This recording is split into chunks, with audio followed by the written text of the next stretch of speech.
Washington, as President Joe Biden will on Thursday mark the one-year anniversary of the deadly January 6 assault at the US Capitol by honoring the bravery of law enforcement on the scene, and outlining the unfinished work the nation needs to do to strengthen its democracy, the White House said. On Thursday, the president is going to speak to the truth of what happened, not the lies that some have spread since, and the peril it has posed to the rule of law and our system of democratic governance, White House spokesperson Jen Psaki told reporters on Tuesday afternoon, in the first preview of the president's remarks.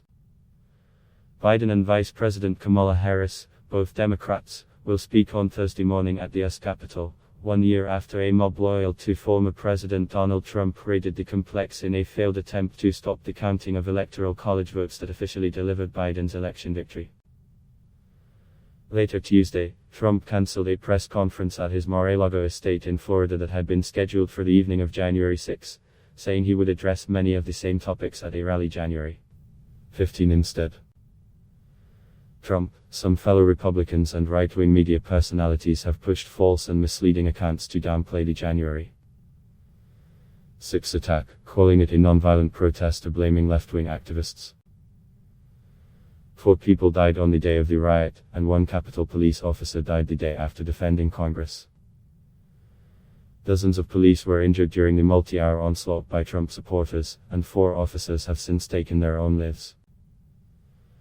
Biden will put an extra spotlight on the role of Capitol Police and others on the scene on January 6, Psaki said. Because of their efforts, our democracy withstood an attack from a mob, and the will of more than 150 million people who voted in the presidential election was ultimately registered by Congress, Psaki said.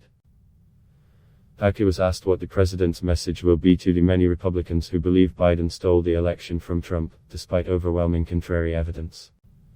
What he's going to continue to do is speak to everyone in the country. Those who didn't vote for him, those who may not believe he is the legitimate president, about what he wants to do to make their lives better, Psaki said. The White House is struggling to get voting rights legislation through the US Senate that would counter new laws in Republican-led states Democrats say would limit left-leaning voters. I block test why?